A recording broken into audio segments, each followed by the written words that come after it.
Hello and welcome to today's video. I have acquired some books as per usual. So my plan for this week's video is to read things outside of my comfort zone. And here I have 3 books that are not genres that I gravitate towards. We have Elantris, I don't know. This is, can you take a guess?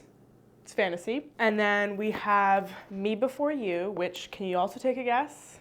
It's romance. And then a book called Nothing to See Here, and this is a comedy. So fantasy, romance, and comedy. So I figured, why not challenge myself, branch out of my comfort zone, try something new, which is probably not a good idea when you are sort of in a reading slump, which may or may not be me currently. Probably not the only issue, but one glaring issue with this idea. It's a good idea. It's a great idea. Try new things, branch out, read something. It's good. But one of the blaring issues right off the bat is that since these are not genres that I would typically find myself interested in, the motivation to start this video is low. I couldn't even decide what to start with. Honestly, I felt equally indifferent about all 3 of these. I was like, okay, I just need to start one. So what I did basically was just assign them each a number. Fantasy number 1, romance number 2, comedy number 3. And then I just spun a random number generator, and the random number generator picked number 2, which is romance.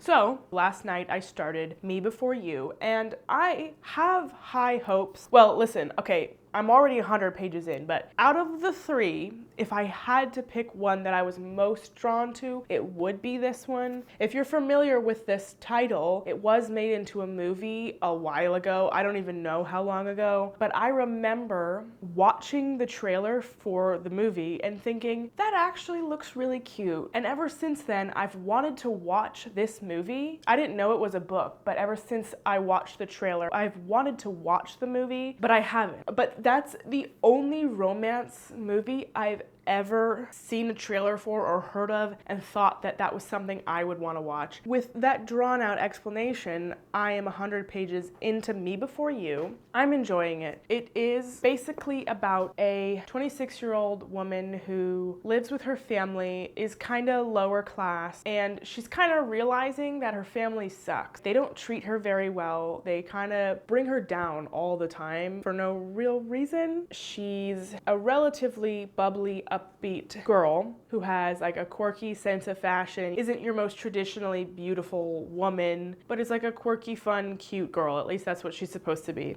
And she loses her job, and that's a problem because her family relies on her income. She doesn't really have any qualifications, no degree or anything, so she struggles for a while to try and find something. And she gets hired as a care assistant for this man who 2 years prior was in an accident and is now a quadriplegic. I'm gonna butcher that word. He is now paralyzed from the chest down and in a wheelchair. And he's this definitely more upper class man who was in the height of his career, girlfriend, daredevil, had this whole life going for him, rich kind of businessman. And now he's paralyzed and lives with his mom and is honestly depressed and hates his life and is mean. And so she has to go and take care of him basically. And they're just starting to warm up to each other a little bit, where I am almost 100 pages in. So she's frustrated with him because he's so mean to her, and she's battling with it because she's trying her hardest and is just trying to take care of him. But at the same time, she understands because she's saying, well, if I was paralyzed from a freak accident, I would also probably be depressed. She's just trying to do the best she can, and they're slowly getting comfortable with each other. So far, so good for the romance. So yeah, that's where we are.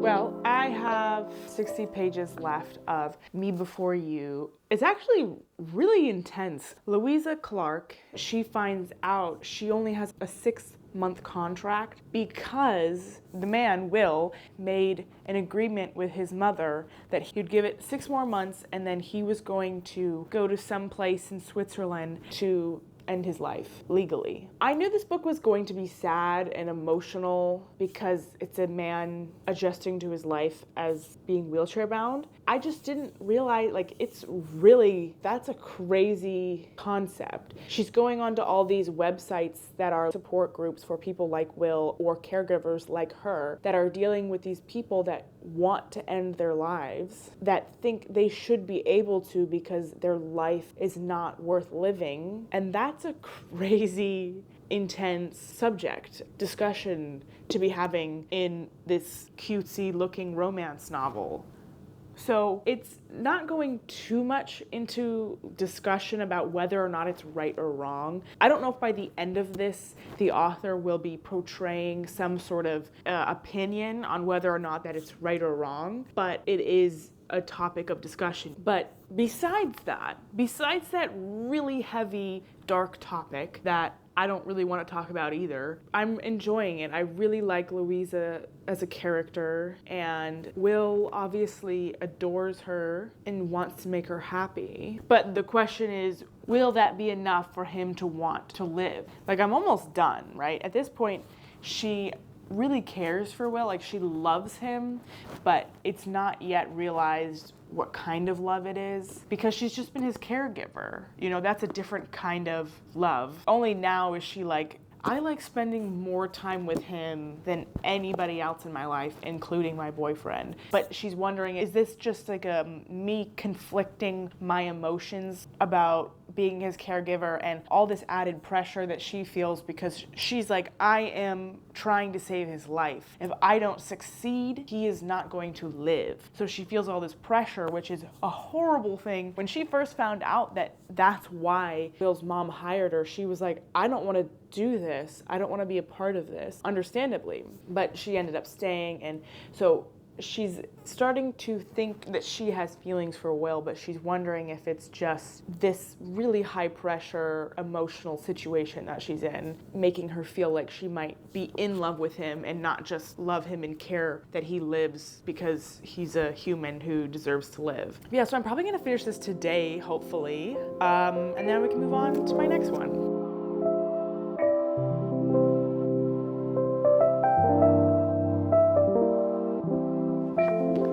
Okay, I finished this book. I finished it last night, and I'm gonna sound really dramatic, maybe, but I am shocked. I'm appalled, and honestly, I'm angry at this book and how it ended, and also confused. This book is advertised as a romance, and I even looked it up. This book came out several years ago, like it's not a new book. So it's got a copyright 2012. I mean, not that old, but maybe in its day, back in 2012, it was advertised as a romance, but I think today it would be advertised differently. I don't know, but even looking it up today, romance is the top genre that comes up. This is not a romance. This is a tragedy, and I'm actually angry the way it was advertised to me, what I understood this book to be. And maybe I misinterpreted something and that's on me, but oh my goodness, is this a tragedy? And to try and focus on the romance is kind of inappropriate and disgusting because of what actually happens and what they're actually talking about. I wanted to focus on the romance. I tried, when I gave the first update, I tried to focus on the romance, and I liked the characters. I liked Will and I liked Louisa, and the setup for their romance was unique. At the end of the book, I'm left wondering, what is the author trying to say? Because, excuse me, what are we talking about here? And I am also not of the belief that everything needs a trigger warning. However, there is a time and a place for trigger warnings. And even if this book had a trigger warning, I think I still would have read it. But how come when I looked this book up, there are no trigger warnings for suicidal intentions? There's nothing. All it says on the back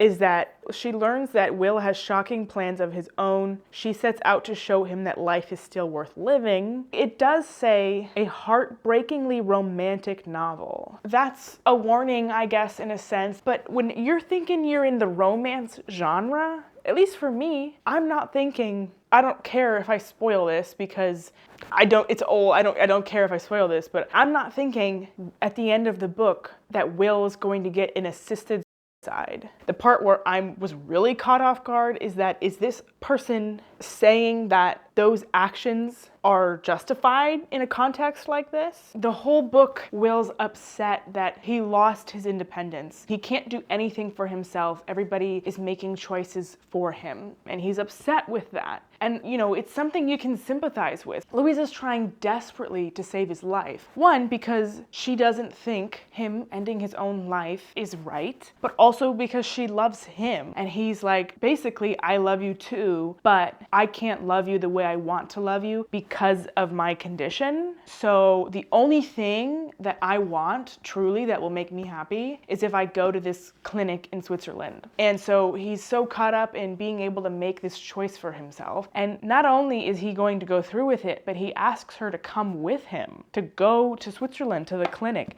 and be there for him. And she gets furious at him. How can you ask me to do something like that? And I agree. How can he ask her to do something like that? It's all about Will wanting to make his own choice, but my problem is, why can't Louisa make her own choice? Yes, if he's going to make this choice, I suppose, since he's, you know, an adult with his own money, he can make that decision. But why is Louisa forced to accompany him? Why is she forced to support him because that's what he wants? Where is her choice? Maybe she can't stop him from taking those actions, but why does she have to be by his side supporting him? So he gets to make a choice, but she doesn't get to make a choice. I'm actually revolted by the ending of this book. So anyway, I was thinking I was gonna give it a 5-star, honestly. I was really enjoying it, and the cute romance aspect of it threaded through this really intense, heartbreaking plot line. I was like, yeah, I'm here for it. I get it, I like it. But then the ending made me truly angry. So yeah, this was an interesting first book of the video. We're gonna move on from that to the next book. Really, put a damper on my mood.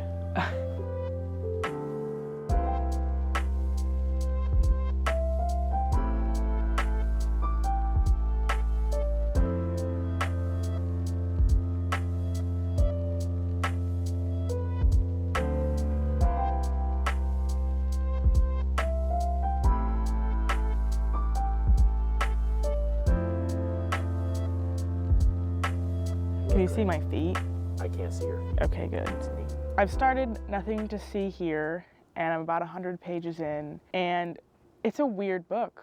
I am enjoying it, actually. It is about this woman she doesn't have a very easy life. She's kind of poor, and she, in her early childhood, makes friends with this girl who's rich. And a lot of stuff happens, but they don't actually interact a whole lot between high school and now in person, but they are pen pals, basically. They're writing letters back and forth, keeping in touch with each other, but their lives have really no interaction between each other. And then one day she gets a letter from her friend and is like, I need you to come over like now. And so she travels all this way to her friend's house, doesn't know why, but she said that she has a job opportunity for her. And her friend is like, rich girl, raised rich, and married a senator, so she's like really, really rich. So she comes over to Madison's house, hasn't seen her in years, and basically the plot is Madison, the rich girl, wants Lillian, the main girl, to take care of her stepchildren. The catch is that the children literally spontaneously combust into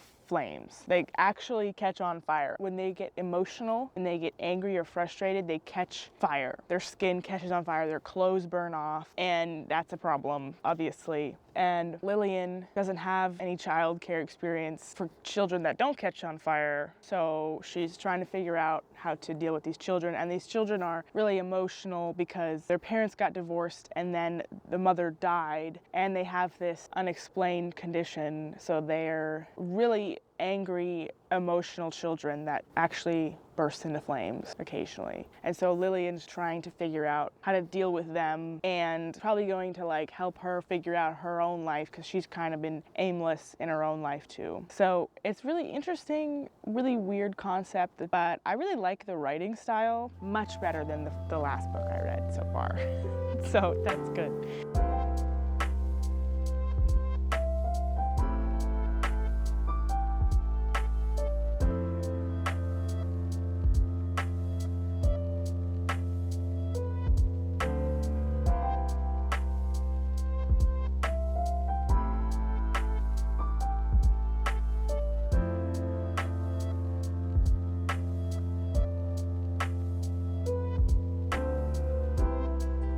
That's weird.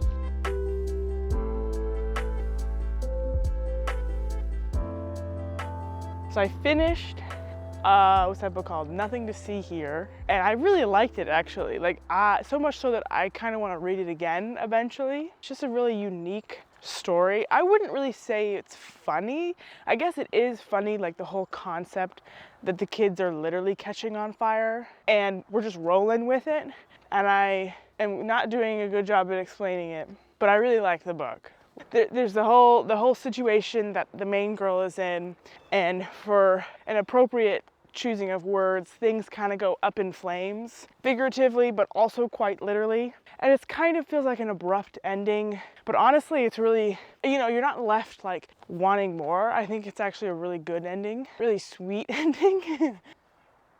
I really hope nobody comes and runs us over. Honestly, her handling the kids was way less of a catastrophe than I thought it was gonna be. They honestly were just kind of chilling with her the whole time. And like, yeah, there were issues and ups and downs, but I thought it was gonna be way more of a disaster than it was. So it was kind of fun just to see her really taking care of these kids. I think it was a really beautiful story. I would definitely give it 5 stars. Completely unrelated. I'm gonna run some hill sprints. Okay. How far down should I go? To the bottom? That's so far. Oh, okay.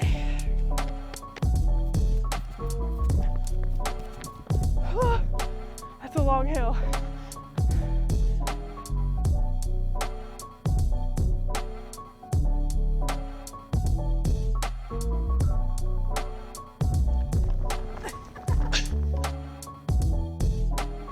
Now it's time to move on to Elantris.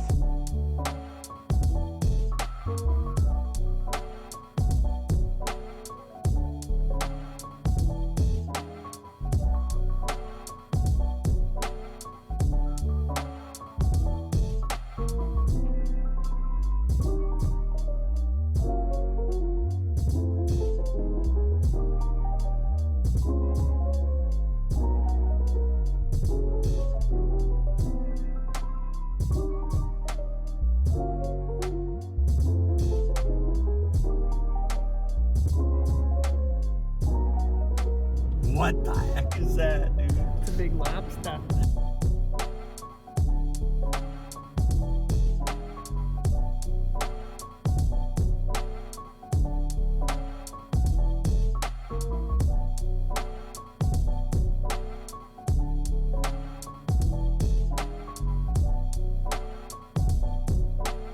Okay, so I've started my final book of the video, Elantris, and I'm about 30% of the way through so far, and actually it's really good. I'm really enjoying it, and I do apologize if my discussion about this book is very vague, because when it comes to fantasy and there's a lot of world building, my brain, I can't remember the names of places, people, if there's any sort of magic. My brain just sort of tunes it all out. But I do know what's going on. I find a lot of times when I read fantasy and there's heavy world building, like I read Dune, very confusing. But this, I'm following, I'm tracking, and I'm enjoying it. I'm gonna say a lot of he and she because it's hard to remember. And on top of that, not only is it hard to remember, but it's always like weird fantasy names and places, and so it's hard to remember exactly. But the main character, he is a prince, and they live in a place, and next to that place is a town, a city called Elantris. And 10 years ago, Elantris was this incredible, beautiful, booming city of these magical people, and it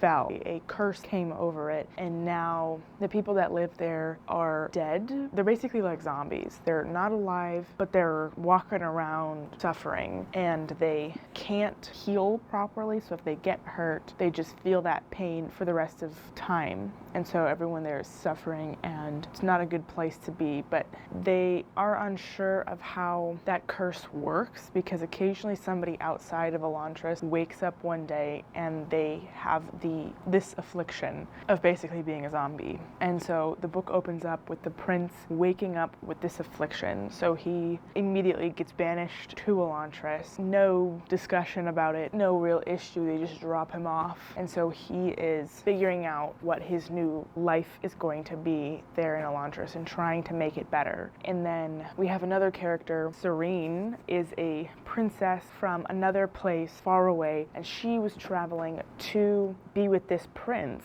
She was literally on her way there. She gets there and they're like, oh, he died. But since the way the rules of the kingdom work, since they were engaged, even though he died, she still has to fulfill that contract. So she shows up to this place to meet her prince, and he's not there because he's dead. But she's stuck there basically. She's kind of suspicious on the way he died because it's not clear how he died, because when somebody gets banished to Elantris, it's very taboo to talk about. We don't like to talk about it, especially since it was the king's son. It was just like, oh, he died of a horrible disease and we had a closed casket funeral. So she's suspicious of how he died, and I'm sure she's going to find out that he's in Elantris and their paths are going to cross. And then we also have a third character. We follow the prince, and then we follow the princess, and then we have another perspective from a man named Rathin, but he is this preacher from another world that follows the one true God. Like, all these people have different religions and gods and everything, and this guy comes from a new place to give all the people of this land one last chance to convert to his one true religion, or else his God is going to wipe them all out. So he is coming to try and preach, to try and convert all these people. So those are the three perspectives we're getting, and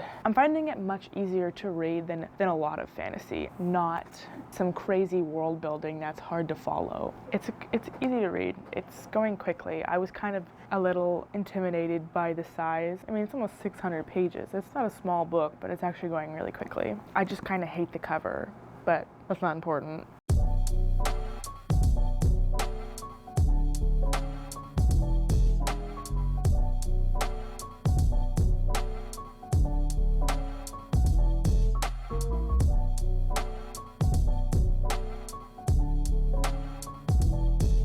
I have finally finished Elantris, and I say finally because it's taken me way too long to finish this book. And while the length of time is a pretty good indicator of how much I liked the book, because normally when I'm really into something, I read it in less than a month, but I'm not going to say I didn't like this book. I was surprised by how much I didn't hate it because it's fantasy. But anyway, I do think the writing, well, not the writing, the storytelling isn't the greatest. It's one of those, it does a lot more telling than showing. Like, oh, he was such a good guy. This person is good because of this, this, and this. She was funny, when we aren't given any proof of that. He's just telling us these things and we're just taking his word for it. It's not like really terrible, but I didn't notice that. I've heard that saying before, like, to be a good writer or story, to show, not tell. And I haven't read a lot of things where I was really getting that vibe, but I was definitely getting that vibe from this book. It didn't make it terrible. It just made it feel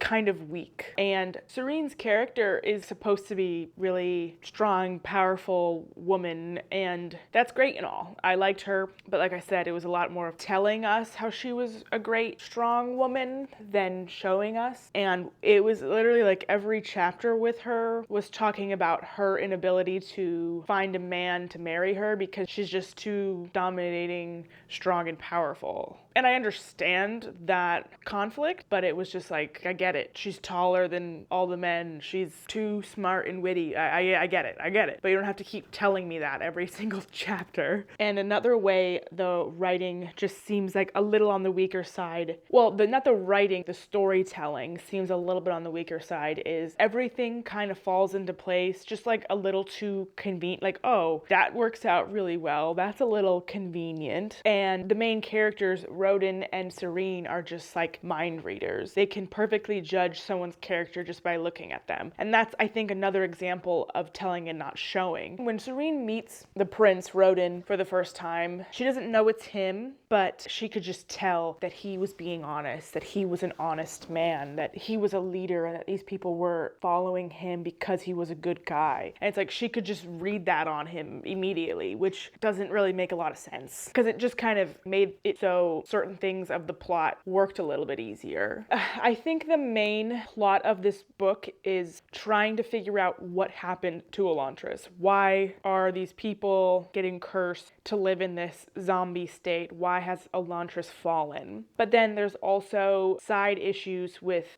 political issues like the fight for power and also religious wars. There's like a lot of religions going on, which kind of gets confusing of who is in what religion, and this religion believes this and that religion follows this person, and it gets a little confusing. But generally there's a group of people that is trying to take power, and they are trying to wipe out other groups of people, including the cursed Elantrans. And so the main overarching plot is figuring out what the deal is with Elantris, because obviously Rodin, being the main character, and the prince wants to fix his situation, and then that ties into like the political unrest and the religious conflicts.